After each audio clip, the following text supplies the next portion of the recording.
Welcome to Local Edition. I'm Leslie Leyton. Well, the bad news is you have to pay your taxes. The good news is Orange County's assessor is coming up with some common sense approaches to making it just a little bit easier to write the check. And he's with us now, Claude Parrish. Welcome. Nice to be here. One of the things that you did right off the bat is to extend the appeal period for your property taxes. Yes, the deadline to appeal, in case you are unhappy with the valuation, previously, since, as far as I know, since 1889, the assessment appeal period ended in September 15th of the tax year, and this is one of just a few counties that had kept that old date. So, of course, the first thing I did, one of the very first acts I did as assessor, and the assessor has this authority, and he must do it every year, is to inform the clerk of the board that we're now extending the appeals period from September 15th to November 30th. And one of the reasons was that I myself, before I was elected, I got a tax bill on the day before Halloween, and I find out, well, the appeal period ended September 15th. Now, even though you get a notice in the mail, the notice is hard to figure out because it doesn't have all of the bonded indebtedness.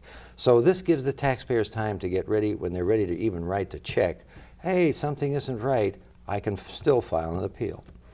So you got the job and you started noticing some things just seem a little weird. Why do we do it this way? And why don't we do it another way? Most people wouldn't bother.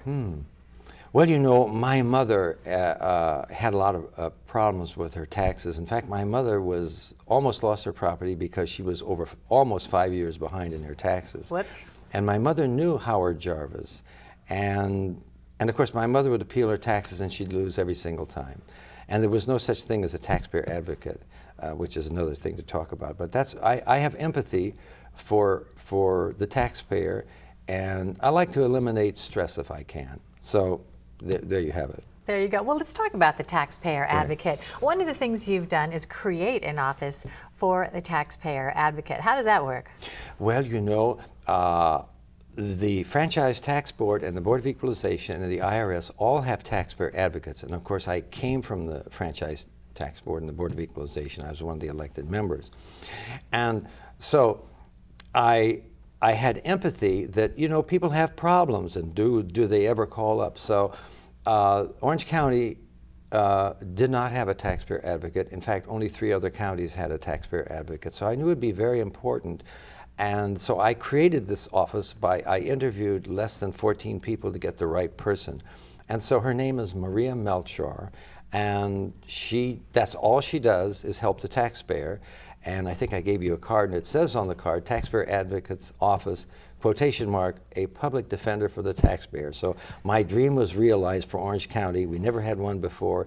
She's busy all day long. She's helped over 900 people out of the probably 1,300 people that have called since August 11th of the year 2015. One person, it seems like she'd be way in over her head. Well, she has the demand, assistants. like all the people calling, is yes. she enough to go around? And here's the number. You can get her by calling 714-834-2734, and it's on our website, and she'll pick up the phone, and she'll work with you, and she has a high success ratio, and it's a lot of simple problems, but some of them are complex.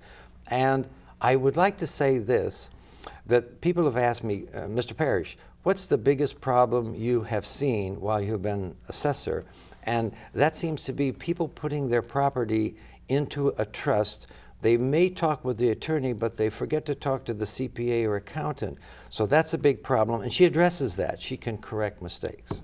Okay. Yes. That is something else to think about. Now, one of the other changes you made, you have this open door policy. If I call you on the phone and you're there, yes, I'll actually get to talk to you? Yes. People call me up and they say, well, who is this? I say, this is the elected assessor. And they say, what? I said, yeah, the secretaries are too busy doing work, so I have to pick up the phone, which I'm happy to do. And of course, my employees are almost sick of hearing this. I say, now, you know, when somebody calls, and we have to go through this again when we hire new staff in my executive office, we are not allowed to ask the caller, what is this regarding? If they ask for Claude Parrish, you're to put them through, get their name and just put them through, cold. There's nothing worse than having to tell your story over and over and over again. It's very stressful, and I have empathy for that. So I will talk to the taxpayer. If I'm not there, the taxpayer advocate will.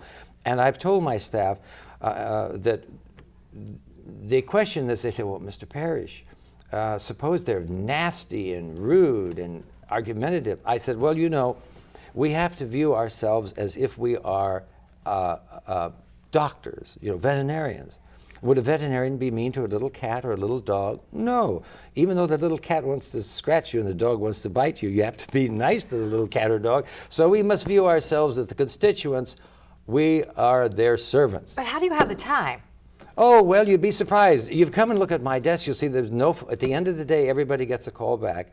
And this is nothing because, you know, on the Board of Equalization. Because no one expects to get you. I had a quarter of the whole state, and I take calls from almost the whole state because a lot of elected officials don't take calls. But I take them, and I spend time, and I stay late, and I talk with them, and I empathize with them. The whole thing is having empathy, having some understanding of what they're going through. Okay, so one of the other things you did to help making paying your taxes a little easier is when you have a change of ownership, say you buy a new house or something like that, sometimes you get forms and you wouldn't really understand. When you buy a new house, you'll get forms from people who are soliciting. It makes it look like it's coming from the county. That's true. And you might not follow through, you might miss a deadline, you might miss the importance of a form, so you've done some things to change that. I was concerned about people having penalties that they were unaware of.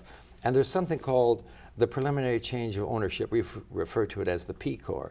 And most of the time, 95% of the time, the escrow company will have you sign the form and put the value of the property on, and you have no worries. But quite often, unfortunately, that slips through the cracks.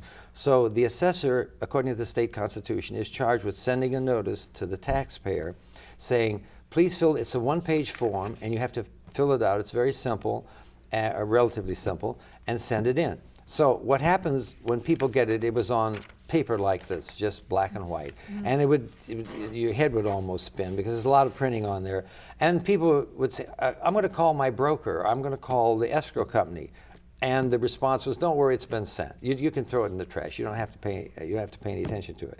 So then they get another notice. They say, oh, well, I already know I don't have to do that. Well, unfortunately, the state requires us to send you 3 notices, and it was all on black and white paper.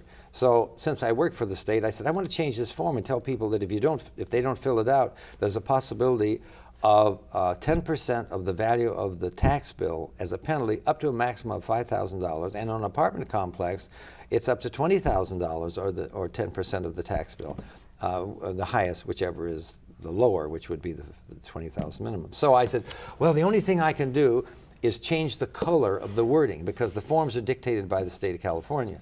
So I thought, well, first thing I'm going to do, I'm going to put green. I'm going to color the whole part of that, the penalty section, in color, so the people, their eye will go to the penalty part of the letter, how serious this is.